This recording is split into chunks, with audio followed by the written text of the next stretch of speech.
President Trump is issuing an ominous warning ahead of a ruling that will determine whether he overstepped his authority in imposing tariffs. Trump argued in part of a longer social media post yesterday that if the courts strike down his tariff policy, quote, it would be impossible to ever recover or pay back those massive sums of money and honor. It would be 1929 all over again, a Great Depression, he wrote. The president also took credit for the recent record stock market run, saying it was due to his tariffs, although experts dispute that claim. Let's discuss all of this and more with Lydia DePillis. She covers the economy for the New York Times. Folks, we've got ourselves one hell of a standoff. The kind that makes Wall Street sweat, Main Street panic, and Washington spin faster than a cable news anchor on election night. Donald Trump just went full alarm bell mode, warning that if the courts don't step in and strike down these tariffs, we could be staring down the barrel of another Great Depression. Yeah, you heard that right. Not a mild recession, not a few tough quarters, but the kind of economic disaster you only read about in history books. Breadlines, stock market collapse, banks padlocking their doors. And before anyone shrugs it off as Trump being dramatic, here's the deal. Tariffs aren't some boring footnote in an economics lecture. They hit everything, from the cost of your groceries to the fate of major industries. When tariffs go bad, they can choke the economy faster than a bad mortgage crisis. And right now Trump's saying we're on that dangerous path. Let's break it down. A tariff is basically a tax on stuff we bring in from other countries. You buy steel from China? Boom, an extra chunk of change goes to Uncle Sam before it even gets here. That means higher costs for the business, which they pass on to us at the checkout line. Sure, tariffs can be a weapon to punish countries that cheat on trade deals, and Trump made them a centerpiece of his America First agenda back when he was in the White House. But here's the catch.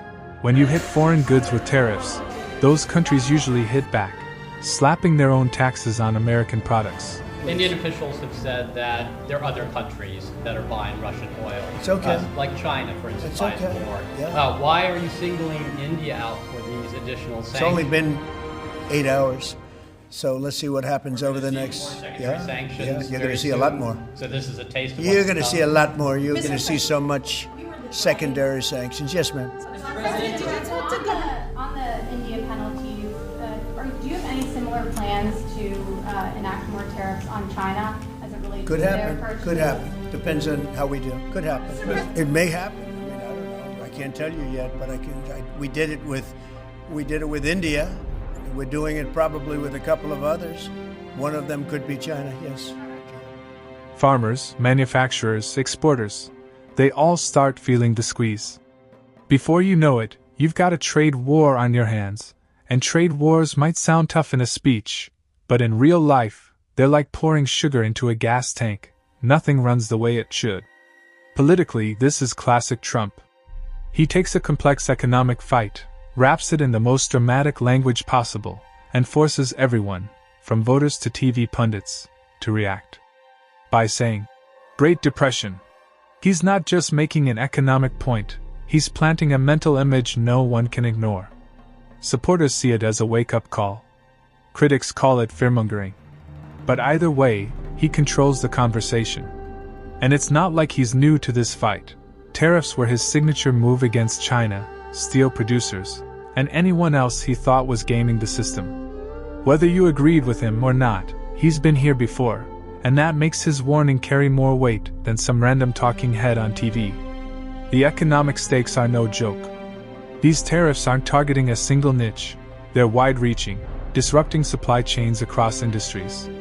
Higher costs for businesses mean higher prices for consumers, which slows down spending, which slows down growth, which leads to layoffs.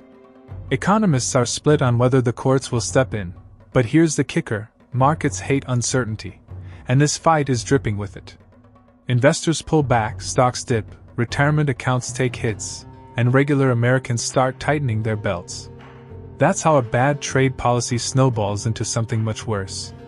And if you think Trump's Great Depression talk is over the top, just remember, the Smoot-Hawley Tariff Act back in the 1930s did exactly that. Tanked trade, deepened the crash, and made the depression worse. Trump's message is simple: we've been stupid enough to do this once, let's not do it again.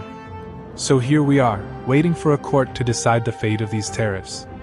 Trump's shouting from the rooftops that if they stay, the economy's heading for catastrophe. The White House is trying to downplay it, talking about market adjustments and strategic trade policy. But behind the political spin, the truth is this decision will hit every paycheck, every grocery bill, and every gas station in America.